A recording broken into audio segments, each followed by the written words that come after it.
All righty, I think we'll get started.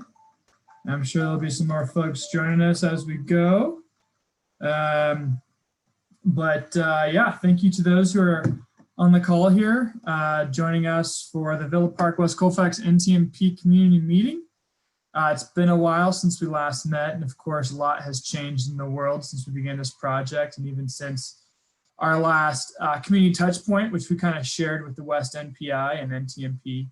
But I hope you're all are doing well. Thank you for bearing with us as our meetings move to these virtual platforms, and please forgive us in advance for any dogs you hear in the background or any technical difficulties that we might encounter here tonight. So we're gonna hop right in. So next slide, Jess. All right, so today, just kind of a brief overview of our agenda. We're gonna start off by asking everyone here to introduce themselves. Then Jessica Hernandez from the project team will give an overview of the NTMP action plan process since our last meeting. We've done a lot of feedback processing, data collection, analysis has been conducted since then. And then the bulk of our meeting will go over the preliminary project list together and then talk about how you can help us prioritize these projects. And afterwards, finally, we'll talk about the next steps of the project moving forward. So a few housekeeping items for this new virtual format that we're all experiencing here. While all attendees are muted, you can ask a question at any point in the meeting using the little Q&A button at the bottom of your Zoom screen. It's highlighted in red here on the slide. Our project team will be monitoring the Q&A throughout the meeting, so please ask any questions you might have at any point during the meeting. We'll have a few question sessions during the presentation where we'll pause to answer those. And just as an FYI, for those who couldn't make it, this meeting will be recorded and it will post it to the NTMP website. It's the same website that you used to link to this meeting likely. So, all right, let's hop into introductions for the project team. So depending on your Zoom settings, you might look like the Zoomy bunch that were shown right there. Hence the witty graphic, but we'll move on. Again, my name is Brett Boncory. I'm the manager of the Dottie Neighborhood Transportation Management Program, also known as NTMP, and I'm the city project manager for this action plan, Villa Park and West Colfax. On the call here, we also have, I'll just go down the list here. We have Emily Cushman, who's the Dottie NTMP engineer on this project. We have Gabby Serrato. Many of you will probably know her. She's the District 3 community designer for this area. Also, Karen Good also has a small sliver of this area up in West Colfax in District 1. She's also the community designer there. Michael Wallen has joins us on the call as well. He is the District 3 area engineer and has a lot of history on some of the transportation 311 requests in the area. Also joining us is Paige Colton. She's representing the Northwest Community Transportations Network effort that many of you might know about. She's a planner with them and will help us answer any questions on the bikeways in the area. And then we have Stephanie Ball with the consultant project team helping us out with this project. And then Jess Hernandez, also from the consultant project team, who actually is going to kick us off with the next slide. So go ahead and go for it, Jess. Thanks, Brett. Yeah, so as Brett said, we are coming back to you now to get some more input. Some of you might have already given us input early on in the project. We started out early in this year with collecting information and kind of looking at existing conditions in both of the neighborhoods. And then we came to you, the community, and we'll talk about what we heard back from you. But we really asked about what issues and you were running into with transportation and kind of what your priorities were for this program. And then we took all of that information and we've developed some proposed projects to try to address some of those issues that we heard from you. And that's where we are now. We want to show you those projects and get your feedback. There'll be one more opportunity for you to provide feedback at the end of the project, which we'll talk about also, and that will be at the end of the year. So it's next year that we start to actually implement these projects. So there was a survey and it was open for a few months this spring, and We got about almost 190 responses. You can see the breakdown on this slide from the different neighborhoods, and we got a lot of great comments. You can see we got over 1,400 comments. And so one of the questions that we asked that has really helped us with our project identification is, what are your priorities for transportation? What are your priorities for improving transportation in the neighborhood? And so they were pretty similar with both of the neighborhoods. The top two were improving sidewalk connectivity and comfort, and improving pedestrian crossings. So you can see sidewalk connectivity and comfort was #1 in Villa Park, and improving pedestrian crossings was #1 in West Colfax, and then they flip-flop depending on the neighborhood. And then coming in third was adding comfortable bike facilities. So we have really focused on trying to draft projects and identify projects that that meet those priorities. And you can see as you go down the list, some of the other priorities that were identified actually roll into these. For example, slowing down traffic.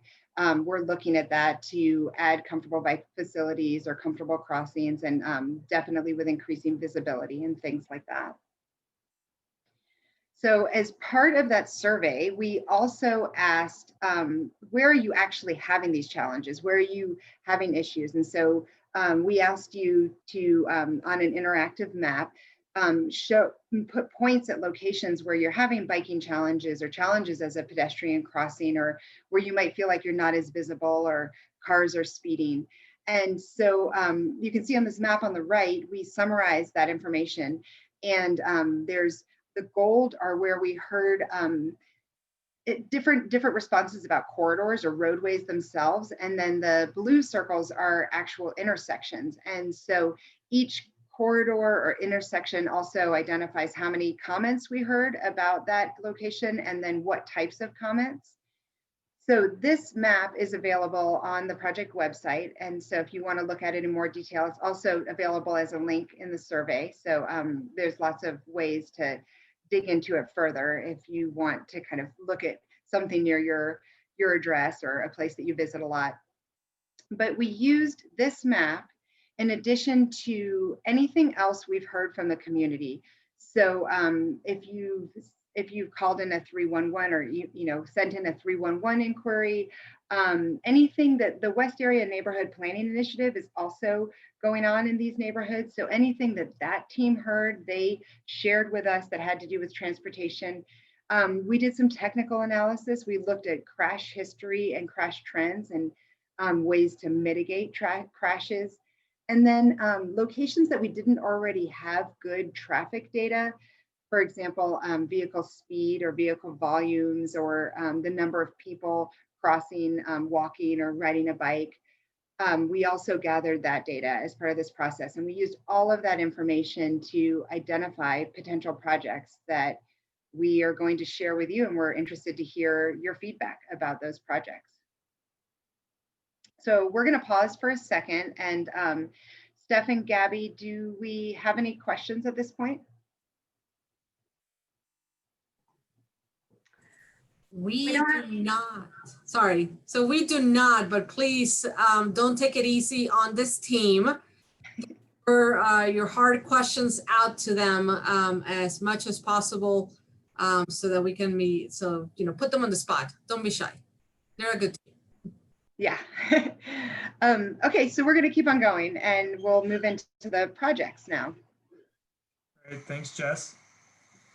As we jump into the preliminary list of projects, we wanted to first give a brief overview of the NTMP program and the desired outcomes. For some of you, this might just be a reminder. But first of all, the NTMP has a sharp focus on implementation, where we're looking to make changes in the near term while identifying long-term opportunities and concepts. And of course, we want this whole thing to be driven by community priorities, which I hope you see as part of this presentation. So during the action plan process, we're actually seeking to develop consensus around neighborhood scale projects that can be implemented. So the graphic here at the bottom shows what different types of projects that will come out of this process and the timelines and costs associated with them. So on the left our quickest project type, operational and safety projects, are kind of our low-hanging fruit projects. They're less costly, typically implemented within 6 months of the action plan finalization, and they're constructed by city crews. Second type of project, moving to the right, is what we call our NTMP projects. These are a little bit more expensive. They take anywhere from 6 months to 2 years to implement. And we do those through a combination of in-house city crews and our NTMP work program, where we actually have a contractor construct those. And then the last type of project are future projects. These projects are typically either very costly, take a longer time to implement, like more than 2 years, or both of those, or combination of those things. They're typically accomplished through other city projects and programs. So these are things that are beyond the NTMP's budget to be able to implement. So today we're going to talk about preliminary project recommendations, like Jess mentioned, which include all 3 types of these project types. Next slide. In total, we have 82 preliminary project recommendations, so we're very excited about that number. Have the opportunity to do a lot in these 2 neighborhoods. The map at the right shows the locations of all those projects. Currently, we have 54 operational and safety projects. Those are the low-hanging fruit projects. And these are comprised of 12 different types of projects, which we'll go over in a minute. We're currently proposing 11 different types, 11 different NTMP projects in the 2 neighborhoods.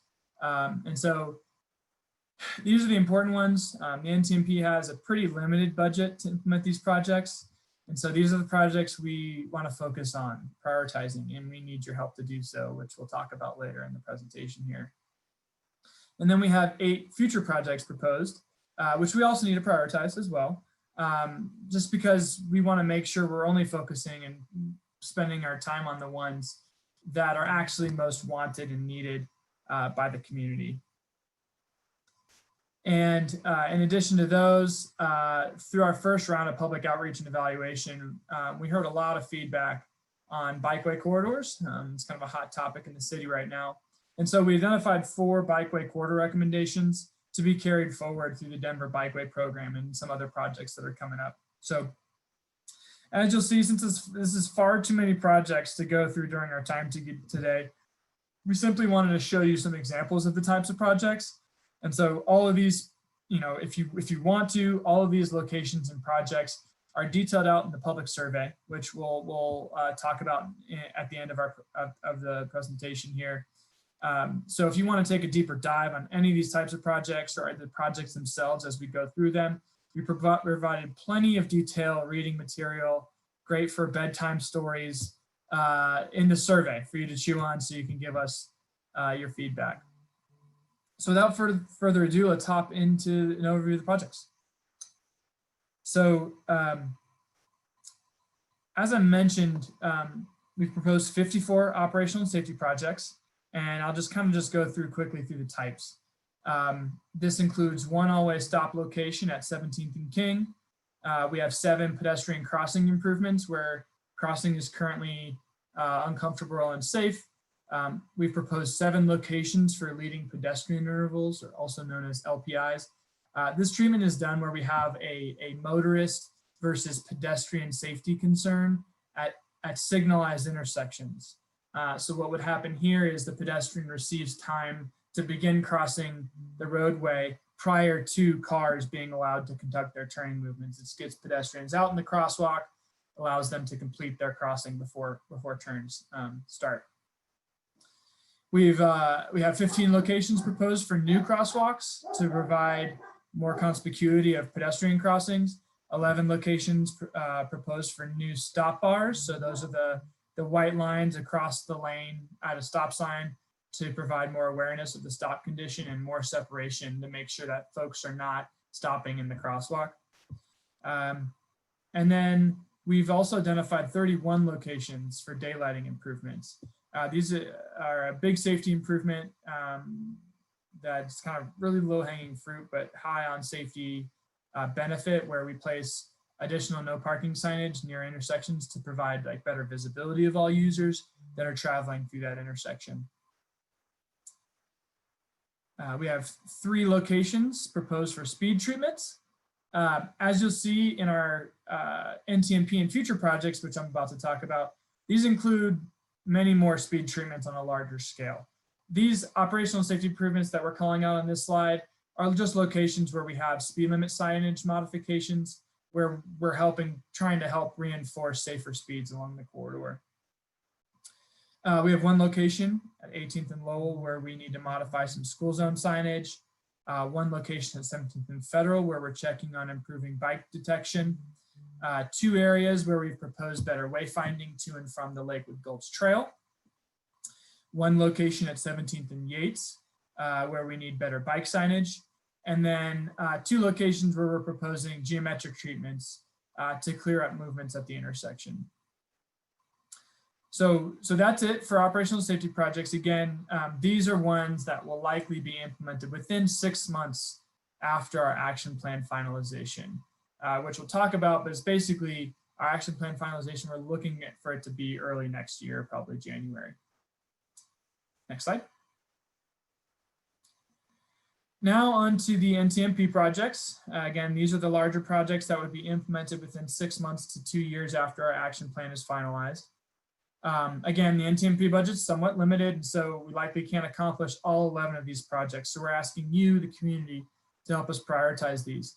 As you can see from the map, you see we have a decently heavy focus on Villa Park. That is due to the fact that the neighborhood has been quite understudied, is what we realized, especially compared to West Colfax, with much fewer projects under construction and funded. And so we wanted to make sure to have equity as a good lens for us to identify these projects.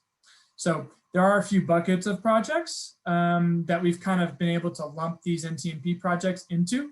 So, and I'll give an example location of each of those kind of buckets of projects as we go through this. Next slide. So the first bucket of projects addresses crossing improvements. This is where we saw through our community feedback, field visits, data analysis, that we had any combination of issues, from speeding vehicles to low visibility of approaching users to pedestrians simply not having enough opportunities to cross. Here we saw it most pronounced at 12th and Knox. That's right where the Lakewood Gulch Trail crosses near Paco Sanchez Park. 6th and Irving, right where the bridge touches down from the Barnum Park Bridge touches down. 6th and Hazel, Perry and the Lakewood Gulch Trail, and then 12th and Hazel. And on the right here is just kind of calling out the variety of tools that we're proposing at these locations. That includes pedestrian refuge islands, concrete or paint and post, which basically are concrete and paint and post islands in the center of the street. This provides a safe place for pedestrians to wait while crossing multiple lanes of traffic. And it can also act as a form of speed management. Another tool that we use at these locations are what we call curb extensions. That's shown on the right here. These are basically an extension of the pedestrian space into the street, whether through paint and post, like you see in this example, or through concrete. This shortens the distance that pedestrians are exposed to vehicle traffic and can reduce vehicle turning speeds at an intersection as well, which is great. And then another tool we have is rectangular rapid flashing beacons, also known as RFBs. This is a traffic control device that includes rapid flashing lights that are activated by a crossing pedestrian. These are typically used on higher volume or speed or higher speed roadways, and are used in conjunction with a marked crosswalk to provide additional conspicuity and safety for crossing pedestrians. Next slide. So just an example of this, and a very detailed sketch, a very high level sketch of what this might look like at this location is at 12th and Knox Court Crossing. This is right where the Lakewood Gulch comes through, again, right next to Paco Sanchez Park. Here, we saw through data collection that we have speeds of 34 to 36 miles an hour, so pretty high speeds. And we see a high number of pedestrian crossings, and it just represents an overall harsh condition for those crossings. Here, for example, we're proposing a marked crosswalk. Actually, we don't show the marked crosswalk here, but we'd be marking the crosswalk with a pedestrian refuge island, some curb extensions that we've tried to very high level detail out here, and one of those rectangular rapid flashing beacons, also not shown here, but to help facilitate safer crossings, increase awareness of those crossings happening here. We've kind of included some high level designs here in blue to help begin conceptualizing what this improvement might look like as we move forward into design. Again, just another reminder to, if you have any questions on these, we'll have a session after kind of this section of the presentation that we'll go through and answer Q&A. Moving forward to our next bucket of projects, these address offset intersections. These are those wonky intersections that we see throughout Villa Park and West Colfax, where we see a lot of failures to stop at stop signs, where the visibility of approaching users can be poor at times, and where it's just somewhat confusing to walk or bike through and feel safe and comfortable doing so, especially if you're new to the area. So the locations that we found that were most problematic here are at 8th and Knox and 10th of Perry. I think a lot of us might be familiar with these locations. Tools that we deploy here, also curb extensions like I talked about for the crossing improvements as well. Then also a tool that's somewhat new to the city is called centerline hardening. And with this has been used in cities like New York. And what it is the placement of hard plastic and flex posts as shown in that example there on the center line at an intersection approach. And so what this does is the hardened center line encourages vehicles to make their intersection turning movements around those raised objects, typically reducing those vehicle turning speeds and actually reducing the area of the pedestrian vehicle conflict zone. Slow speeds down make it safer for pedestrians and more comfortable for pedestrians crossing. Next slide. Our example here is at 10th and Perry, where we plan to install curb extensions in the intersection to narrow up the crossings and centerline hardening on the north and south legs of the intersection to really force vehicles to make slower turns through here. In addition, we'll be installing a new curb ramp at this location on the southeast corner and adding crosswalks at the legs where they're missing, which we hope to result in a more intuitive pedestrian routing and, again, safer and comfortable pedestrian routing through this intersection. Next bucket of projects are those that manage high speeds on smaller neighborhood streets. These are corridors where we see high speeds of motorist traffic, which cause obvious safety issues for vulnerable users of those corridors, including bikes and pedestrians. So the locations where we saw the most problematic speeding from the community feedback and data collection are along Knox Court. And so our project, we've included at 9th and Knox. And then along 10th Ave, which between Lakewood Gulch Trail and Meade Street. You may recall from the pedestrian crossing treatment slides that many of those improvements are intended to address speeds at those locations as well, which they definitely do. These locations are where we didn't see as much of a pedestrian need or demand as much as those other ones, but we still did see a speed issue that we'd like to address. And so the tools that we can use here are our pedestrian refuge islands, which I explained earlier, and then another tool called medians, simply, or intersection medians, where these are raised islands through concrete or through paint and post, as shown here on Colfax in this example, where we place them at either intersections or mid-block to create what we call horizontal deflections that makes motorists basically have to turn out to encourage slower speeds. Our example here is at 10th Ave between Lakewood Gulch Trail crossing and Meade Street. This is where we have the top of the hill, which is at Meade here on the right, if you can kind of picture this.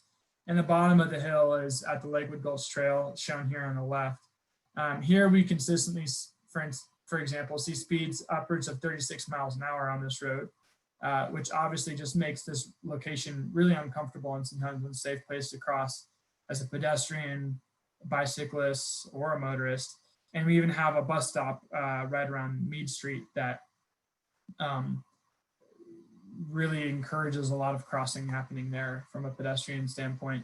So here we're recommending installing a series of medians and pedestrian refuges to slow speeds down, in addition to obviously a marked crosswalk at the Lakewood Gulch Trail. Likely we would have intersection medians at Meade Street and a pedestrian refuge with crosswalk, like I said, as shown here at Lakewood Gulch Trail crossing. So these next two slides are some outlier projects that don't necessarily fit into a bucket of sorts. Here it's the Perry Street Bridge. The Perry Street Bridge, this is a key pedestrian and bike connection to and from Villa Park, West Colfax, down to Barnum and other destinations to the south. However, there are no sidewalks on the west side of Perry to do so, and the bridge is just a very uncomfortable place for pedestrians and bikes to cross. So this project, what we're proposing is to include walkway improvements on the Perry Street Bridge using striping and flex posts, which will create a new walkway for pedestrians separated from traffic. This would also include some improved visibility on eastbound 6th Avenue on that frontage road through some intersection daylighting and basically the geometric treatments that we're proposing. It all kind of works together to improve visibility of pedestrians and other users going through the intersection.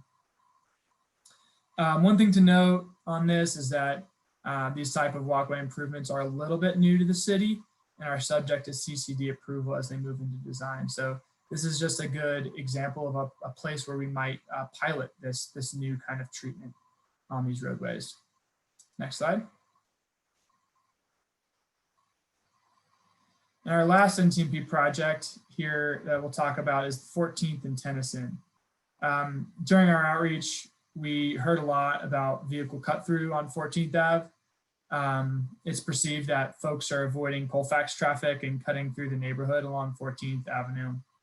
And so we looked at this, we looked at volumes and speeds, and while the volumes and speeds along 14th Ave are not necessarily above what we would expect for a street like 14th Ave. Since 14th Avenue, it is a proposed neighborhood bikeway in Denver Moves Bikes. We think there might be some things we can do in the interim to set up the corridor for lower volume and lower speed travel. And one of those things is a diversion element at Tennyson to prevent some of that cut through traffic from happening. And we would do this through the use of a pedestrian refuge island and a full closure across 14th. And the reason we kind of are thinking this location, since most traffic arrives on parallel corridors like 14th through collector roadways that are larger like Tennyson, we propose to actually analyze the volumes at this location and evaluate the potential to restrict traffic here. Again, we still need to evaluate this potential and we need to get the community's input on this first. And I think this round of input is going to be really helpful for us moving forward in that. Next slide. So just as a note, most of the projects we discussed, that we just discussed, the NTMP projects, can be installed in either paint and post, which is the more affordable type shown on the left here, or raised concrete, which is more costly, but typically aesthetically pleasing. So one of the tasks that our project team faces at this point in the project is trying to decide which projects we can fund with our NTMP budget, like I mentioned. So in the public survey, which we'll show at the end of this meeting, we'd like to get a feel for your thoughts on the matter as the community. Do you think it's more valuable to install projects with paint and post materials, like on the left, or fewer projects with concrete materials? Or there's this option of obviously of a combination of both, depending on the roadway characteristics. So please let us know if what you think in the survey at the end of the presentation here.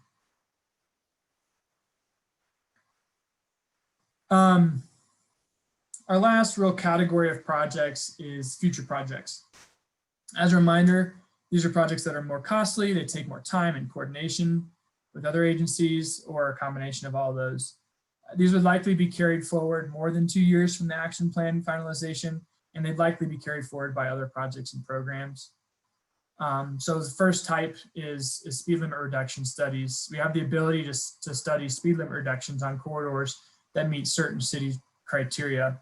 Actually, last year, you might remember, you might know about it, we made a few speed limit reductions on large arterial streets by this same method. So there are a few corridors in Villa Park and West Colfax where we heard about speeding, and we suspect that there might be some potential for these speed limit reductions. So those corridors are listed here. It's Perry Street, 10th Ave, 14th Ave, and Federal Boulevard. And also during our public outreach, we heard a lot about pedestrian crossings of Federal Boulevard. So while some of our low-hanging fruit projects, like we talked about with the operational and safety projects, some of them already include those leading pedestrian intervals at some select locations along Federal. We think there's even more opportunity for larger pedestrian improvements at some intersections along Federal. In particular, we heard a lot about the intersection of Federal and 14th, right next to Decatur Federal Station. There's a lot of improvement that can be done there. And so we're suggesting that there be a pedestrian crossing study on Federal done as a part of a future project. And then at the two major crossings for Lakewood Gulch, that would be at Perry and at Knox, which we've already kind of talked about with our NTMP projects. We're recommending raised crosswalks as a future project. This would obviously, have a crosswalk. It would not preclude any of our NTMP projects from moving forward. It would just build upon these NTMP projects by adding raised concrete at these crosswalks, which increases the conspicuity of that crosswalk, and it slows traffic down, of course. And then at 10th and Knox, where we heard a lot about how people just feel unsafe there. An evaluation of the crash data at the location supports the rebuilding of that intersection to include upgraded signal mast arms, curb extensions on the corners, and improved lighting at that location. And then lastly, many of these locations that we are talking about through the NTMP list really have dark lit locations, especially for pedestrians and other users, where it's pretty paramount that they be lit up to vehicles as they're driving. So as a future project, we're recommending that an evaluation of lighting at each of the NTMP project locations be conducted, comparing it to national standards for lighting, particularly for pedestrian conditions. So lastly, while they're not explicitly listed in our future project list or any of our other project lists, our feedback revealed some interesting insights into the planned bike network in Villa Park and West Colfax. And we want to make sure that we document those and move those recommendations forward with the Bikeway program. And so we have 3 main Bikeway recommendations as they relate to Denver Moves Bikes map. The first is to keep 14th Ave corridor as a neighborhood bikeway. Like I mentioned, we heard a lot from the neighborhood about having this be a more neighborhood-focused multimodal street with treatments to reduce vehicle speeds and cut through, and that's exactly what a neighborhood bikeway could do. And so that aligns very much with the community input. Secondly, we're recommending that the Knox Court neighborhood bikeway designation north of 8th Ave be removed, and instead the north-south bikeway through here would go along 8th to connect to the north along Hazel Court to other future bikeways that we have in the hopper, like Irving Street. This was kind of due to a lot of what we heard about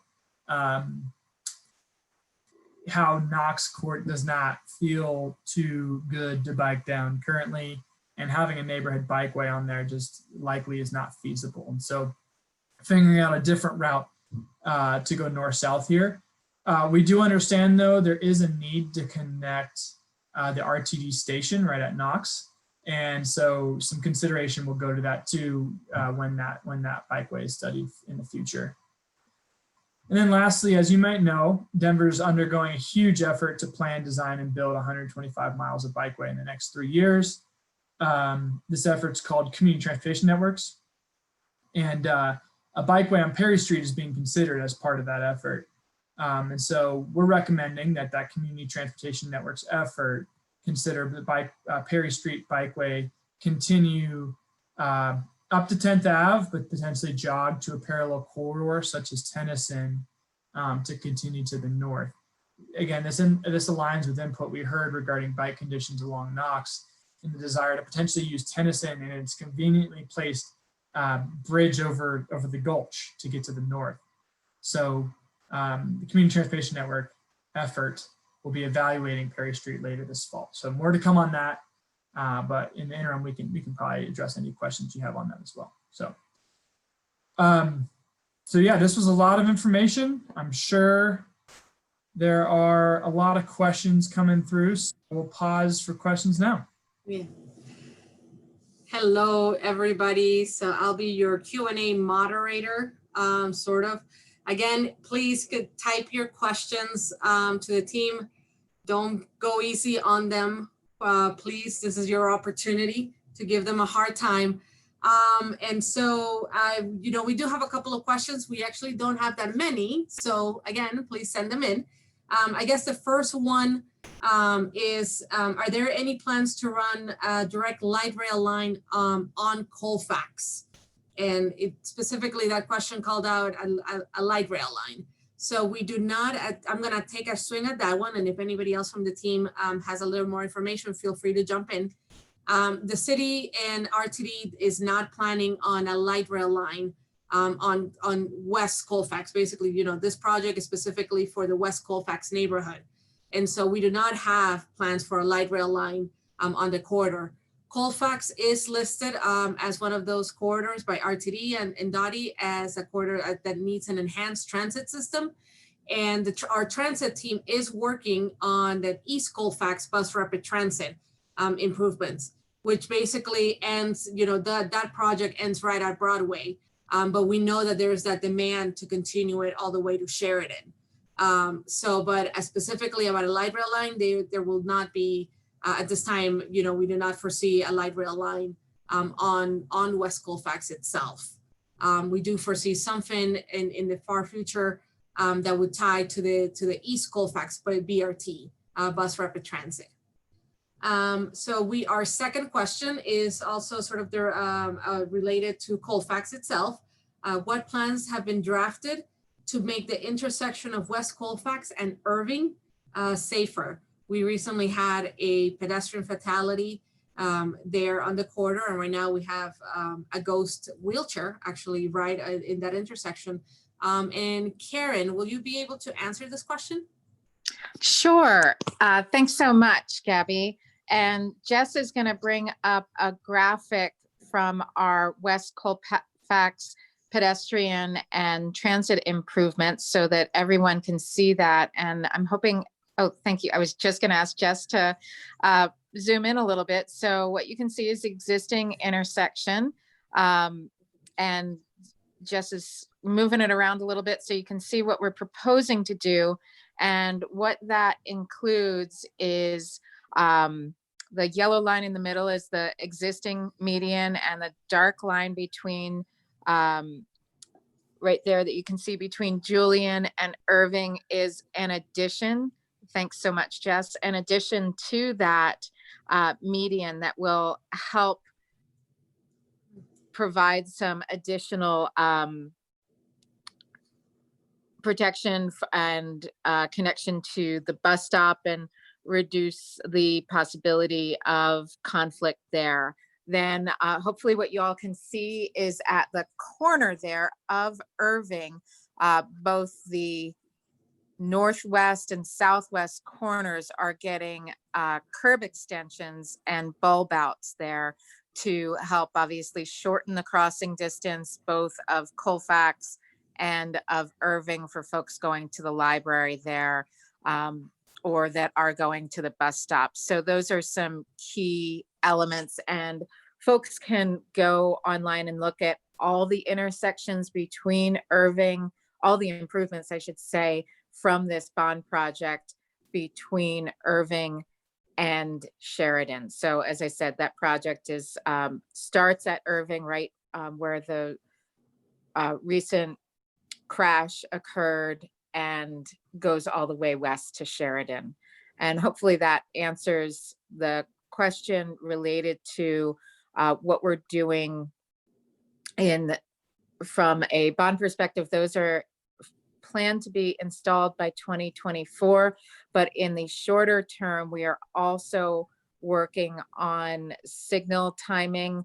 The incident that was mentioned was somebody running a red light, and sometimes the signal timing can affect how people behave at intersections. So that's something that we are working on updating our late night and midday signal timing in the corridor. And that's something that is much more immediate. And we are also working with DPD on this issue on West Colfax, because there have been quite a few fatalities in the past 2 years. We're very aware of that, and we're working collaboratively with both of the council offices and with DPD to try to come up with some more opportunities to address this. Gabby, does that help? Absolutely, I think so. If by any chance, because that question was submitted anonymously, please let us know if you have any follow-up questions. We do have a couple more questions that are coming in. The next one, why are there so many potholes on 17th Avenue between Sheridan and Irving? Why haven't we fixed them? Paige, actually, would you mind answering that particular question? Because I think that we have a bike project coming in on that one, correct? That is correct, yes. So the city repaves each of its streets every certain number of years, and 17th is on the repaving schedule for 2022. And at the same time, we're also going to be installing a bike lane. So Federal to Sheridan is on the repaving schedule for 2022. And we'll be installing a bike lane from Newton to Federal, just for a little bit of background. If you have any concerns about potholes in the meantime before 2022, because that's a little bit of ways off, please report those to 311, and we're happy to take a look and address them as we can. But so Paige, so we try to, obviously, like you mentioned, like, every 5 years or so, we go in, our crews go in and repave the streets, and we try to align, right, the resurfacing. So that's probably why folks have been noticing a little bit of the detriment in the asphalt itself, because we have that scheduled up as a next round, correct? Yeah, exactly. The pavement only lasts a certain number of time, about 5 years. So we try to replace it on that timeline. Exactly. And and for those folks, Dottie goes very, we try to be very data centric. And so if you don't know about 311 itself, that is basically one of our main hubs of how we can hear from you regarding the different issues that you're seeing throughout the community. We go by that just because we need to track exactly how many requests are we getting sort of by the different neighborhoods and by the different streets. So if you have never submitted a 311 request, is really, there's so many ways. 311 is sort of like just a general umbrella that we have out there. Obviously, if you dial 311, it will direct you to one of our operators that will be able to take in your request. It's sort of like a general umbrella where you can report, loose animals, incorrect parked cars, all of those, all of that good stuff. Usually, what we hear is that usually the wait time is less than 5 minutes until you actually speak to an operator. And that operator, if you need to speak in a different language, if you have Spanish, Vietnamese, we have multilingual operators on the other side. If you are tech savvy, if you just directly on your web browser, just go to pocketgov.org, and that is basically our landing page for 311. You can submit things anonymously. You do not have to enter your name. And basically, at the beginning of the 311, you just request, you select other, and just describe the problem that you're seeing out there. If you don't mind, just don't put down, I want a stop sign. Let our engineers figure out, exactly what is the issue that is happening in the corridor, and for us to just figure out what would probably be the best route. If you say, I want a stop sign, then, we're going to focus on, does that particular intersection meet the warrants for that stop sign? But if you're a little bit more prescriptive of like people are not stopping, it's too much of a crossing distance, yada, yada, we can, we can figure out the different tools. And if you're really, really, really tech savvy, right on your cell phone, you'd still go to pocketgov.org, but it actually has the ability to geocode you. So all you have to do is press a little icon and it says, it already pops up the particular intersection that you're in. You enter the same information as if you would online, but it's a little bit easier process because again, it's just a push of one button. So please, if you have not entered it, please let us know through that, what are your issues. So sorry for the rambling on. I just needed to pitch 311 out there. All right, so we have, the next question that we have was there a consideration, and this one is for Brett or Mike, for Brett actually. Was there a consideration of making an always stop at 12th and Hazel in addition to the pedestrian crossing improvements? That is a great question. So the main issue that we heard about at this location was about crossing 12th Ave and the speeds along 12th Ave as well. And so crossing 12th Ave as a pedestrian specifically.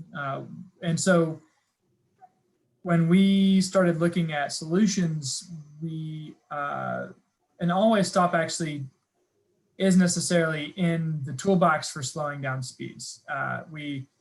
Many times actually when you install an always stop, that can tend to actually potentially even increase speeds on either side of that always stop as people are trying to make up the time that they just lost the always stop.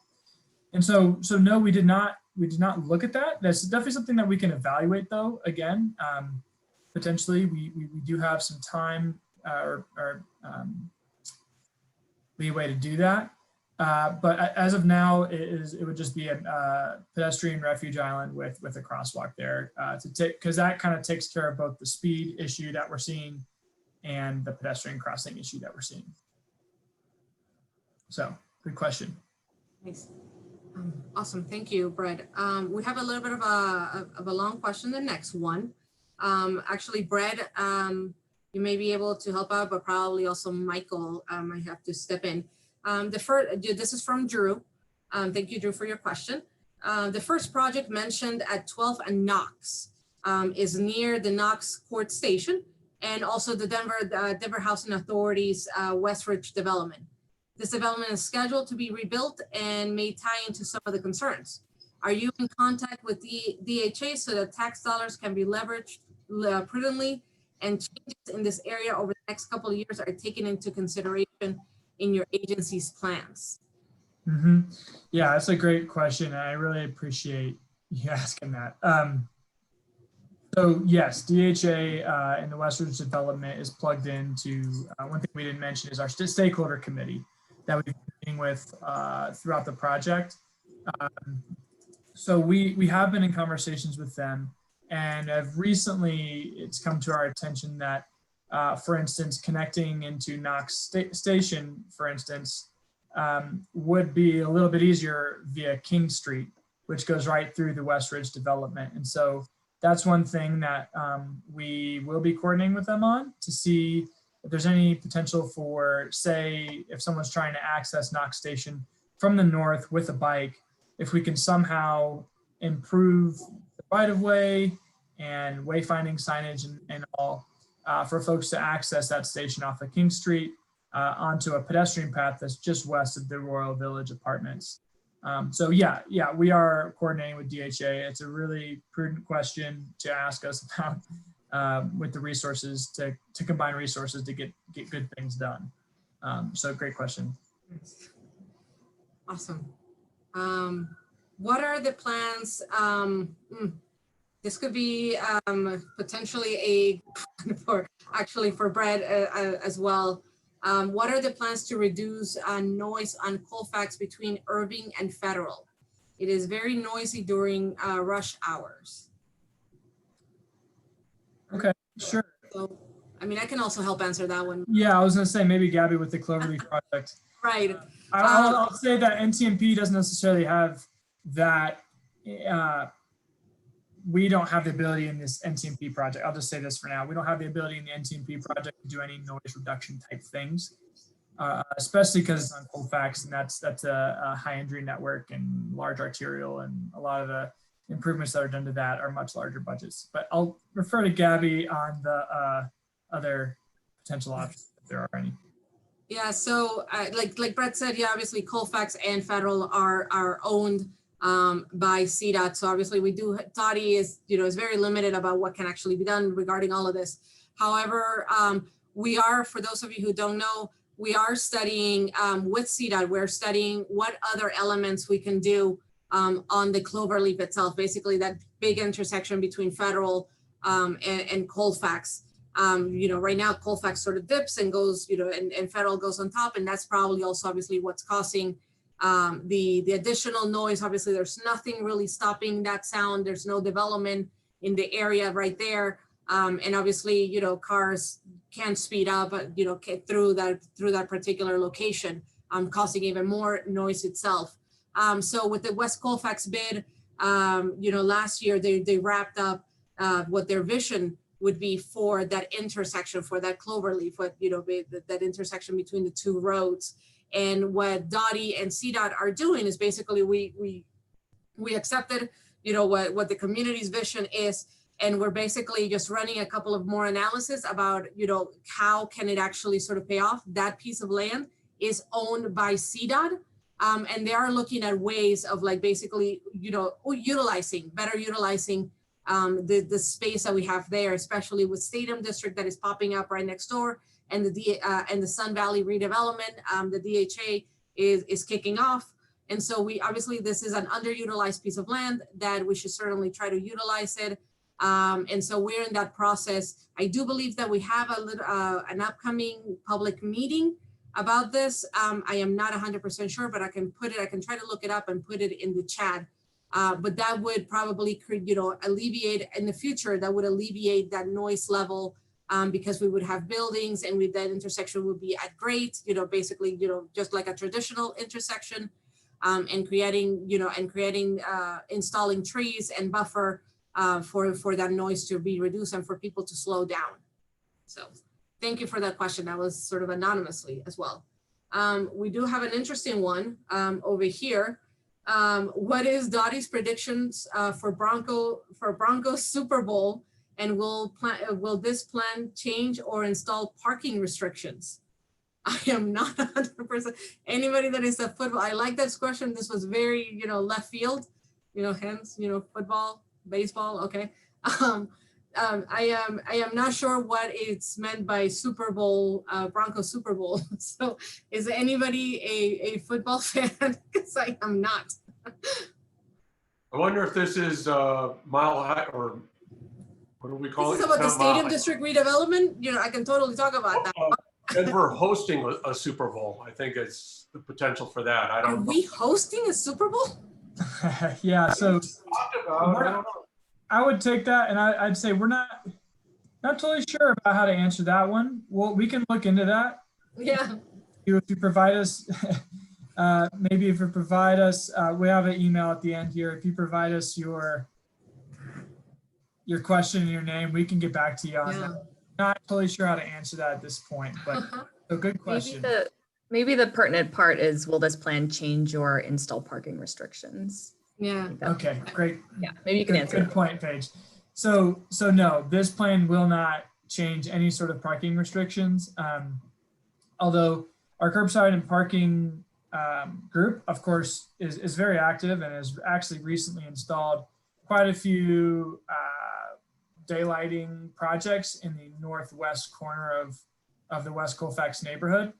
And if you have any specific questions about that, we can certainly pass those along. Also, like Gabby mentioned before, there's obviously 311 if you are curious. And again, at the end of this presentation, we'll have an email. If you wouldn't mind emailing that with the question, we can pass it along to the right folks to get that answer for you. All right. And then we do have one more question on the chat. And actually, Paige, this could be because it's related to 17th Avenue. When will the intersection at 17th Avenue and Sheridan going to be improved. If you've driven through it, you know how bad lighting is. There are a lot of potholes, and I've seen a lot of accidents taking place. And I think this one relates again, sort of going back to that resurfacing and the installation of bike lanes, which on the Denver side, that would make that intersection a little bit safer. Yeah, that's a great question. I'm just checking the map here. So again, yeah, that's so 17th from Sheridan to Federal is being repaved in 2022. So that'll help with some of those pothole issues you're referring to. And then also, so right now there is a bike lane from Zenobia to Newton.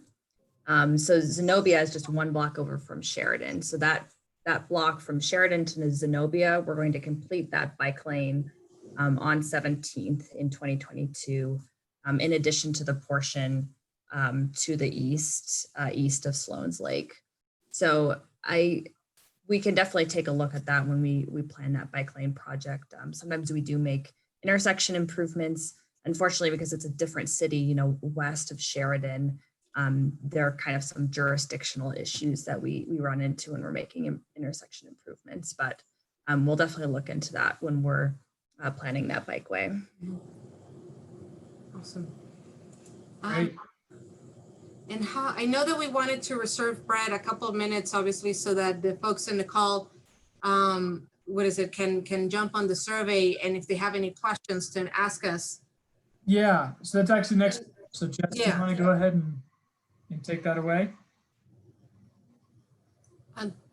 Yeah, we don't have any more questions Right. so far on the chat. Great. And I know that we are at 7:03. So, Yeah, absolutely. So, sorry, I was going backwards and I got kind of far back.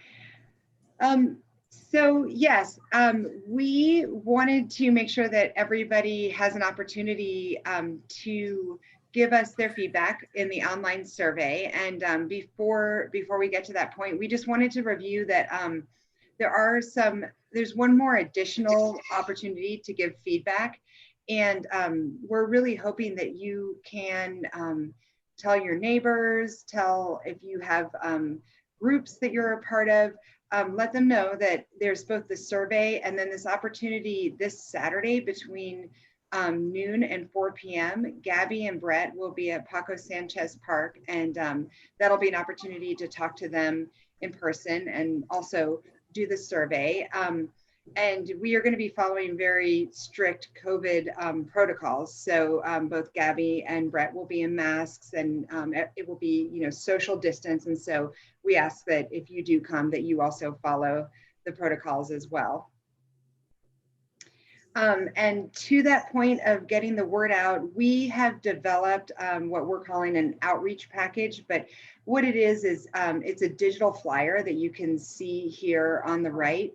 That gives information about how to get to the website and, also opportunities. And then we also developed some text that you could just copy and paste into an email or a newsletter or Facebook or Twitter.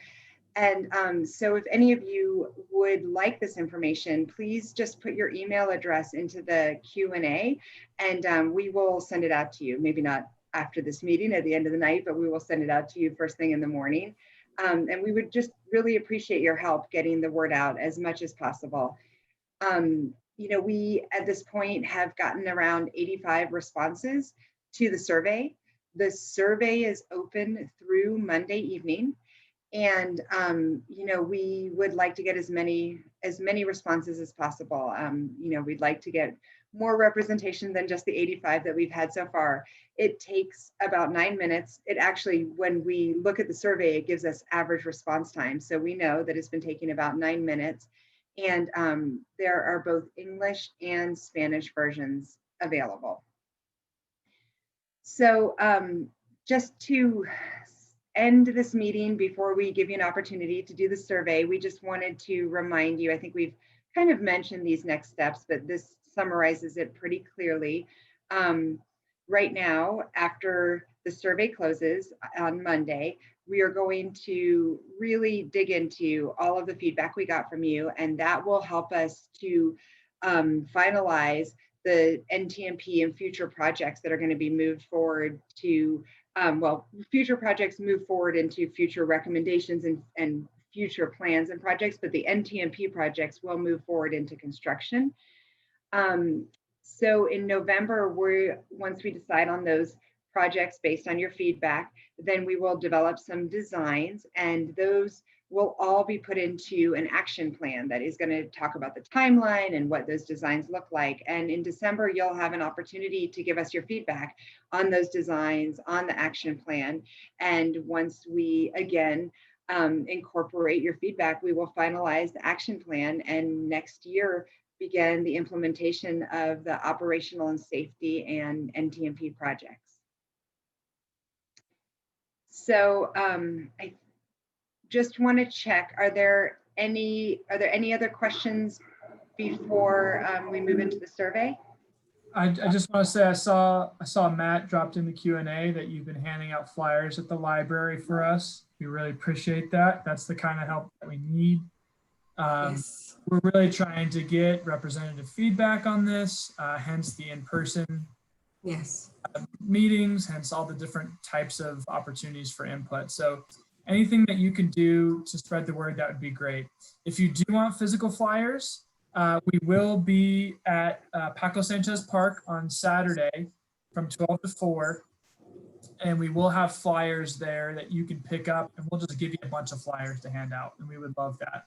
Like we said, our survey will close on Monday, but I believe we've been talking, there is an RNO meeting, I believe, on Monday night, Tuesday night. We've been talking about potentially extending that just a couple days. So there will be ample opportunity. So please come by on 12 to 4 if you'd like some physical flyers to hand out. Sorry, I am laughing because of our anonymous participant says, so Dottie doesn't foresee the Broncos Super Bowl victory. I guess not. So can we? I wish I could say something different. I know, right? Right. Not this year. Doesn't look like it. Can we, and you were just gonna do it, Jess, can we post the link to the survey? And so we have the survey in English and Spanish. Again, like Jess said, it takes about 9 minutes to complete. So definitely please fill it out if possible.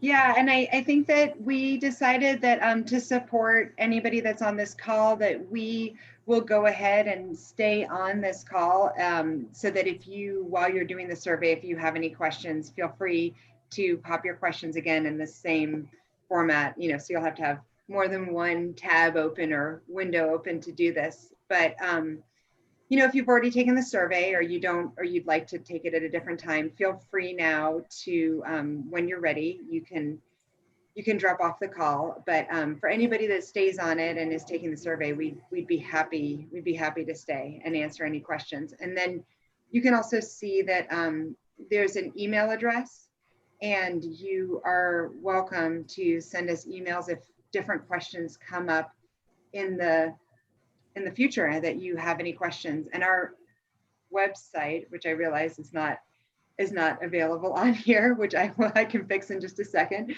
That is also a way to learn more about this project. I already have the website memorized. Is the bit.ly is bit.ly/WC-VP-NTM. So we'll post Okay. that on the PowerPoint slide. Yes. Oh, sorry about that. Yeah. And just to reiterate what Jess said, feel free, go ahead and fill out the survey if you haven't already. If you don't want to copy that whole thing, you can visit the website, which is a much easier web page, and access the survey that way. A couple folks from our project team will stay online until 7:30 just to answer questions. Probably not all of us, but a few of us. And but other than that, I guess if there's no more questions, thank you all for coming. If you haven't filled out the survey, please do so, and then you'll have us as a resource to answer any questions. So thanks again, and Thank you. have a good rest of your Thursday evening.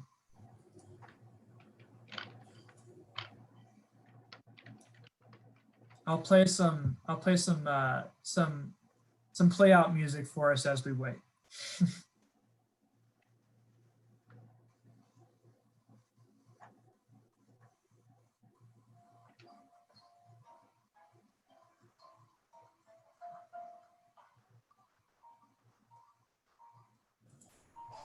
Funny that none of us thought that the Broncos were going to win the Super Bowl this year.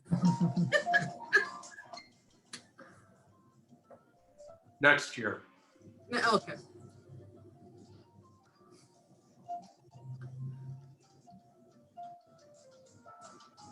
I guess if it wasn't for COVID, would we be hosting the Super Bowl? Or not really? Anybody knows? No? Okay. I Googled it and I didn't see anything out there on it. I think usually these things are planned like 5 years in advance. So right now, cities are competing for Super Bowl 60. Oh my God. Yeah. There you go. Go, Ms. Jess. On the fly.